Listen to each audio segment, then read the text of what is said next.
Hello friends, কেমন আছো সবাই? আশা করছি ভালো আছো। তো আজকের ভিডিওটা আমি বিকাল থেকে শুরু করেছি। এখানে প্যান্ডেল হচ্ছে।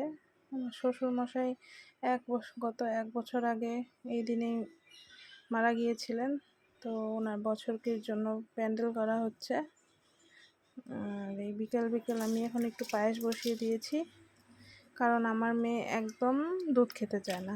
তো সেই জন্য ওর জন্য পায়েস করছি। পায়েসটা আবার একটু খায় আর কি। রান্না করছি হচ্ছে পায়েসটা রান্না করার একটাই কারণ, আমার মেয়ে দুধ একদম খেতে চায় না। পায়েসটা যদি করা হয় তাহলে পায়েসটা একটু খাবে।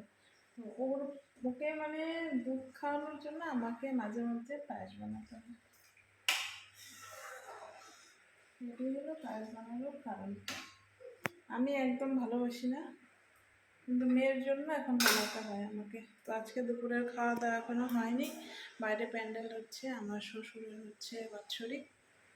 তো এখন পটল ভাজবো, ডাল করেছি, ঘ্যাট করেছি, ভেন্ডি ভেজেছি, এখন পটল ভাজবো। তো তোমরা ভিডিওটা দেখতে থাকো।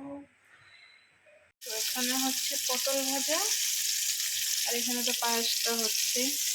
পটল ভাজা করবো আর এখানে লম্বা ভাজা করবো।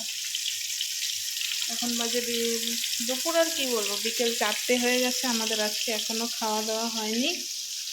তো এখনো দোকান থেকেই আসেনি, দোকান থেকে আসবে তারপরে হবে খাওয়া দাওয়া।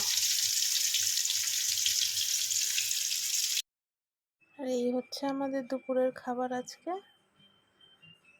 ভালো না আজকে খাবারটা, আমার এতটা ভালো লাগেনি। তো ফাইনালি আমার পায়েস হয়ে গেছে। মেয়ে ঘুমিয়ে আছে, ঘুম থেকে উঠলে ওকে পায়েসটা দেবো। পায়েসটা একটু খায়, মানে একটু পাতলা করে করতে হয়, তাহলে খেতে একটু ভালোবাসে। এলাচ দিতে হয় একটু। সবাই দেখো, এটা আমার ছোট্ট মেয়ে, মিষ্টি মেয়ে। বাবা আমার কিউটি পাই, কি সুন্দর চুল বাঁধছো গো তুমি, খুব ভালো লাগছে দেখতে। অ্যাজ ইউজুয়াল প্রতিদিনের মতো আমি আজকেও বাড়ি যাচ্ছি। 6টা সাড়ে 6টার দিকে আমি ডেইলি যাই, মার সাথে একটু দেখা করে আসি।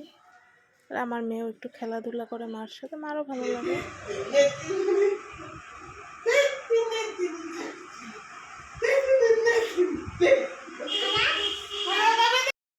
আমি 6:30টার দিকে গিয়েছিলাম, এখন 8টা বাজে, বাড়িতে চলে এসেছি। এই যে গুড্ডি গেট খুলে দিচ্ছে, এখন বাড়িতে ঢুকছি। তো আজকের ভিডিওটা এই পর্যন্তই। তো কালকে আবার তোমাদের সাথে দেখা হচ্ছে। বাই।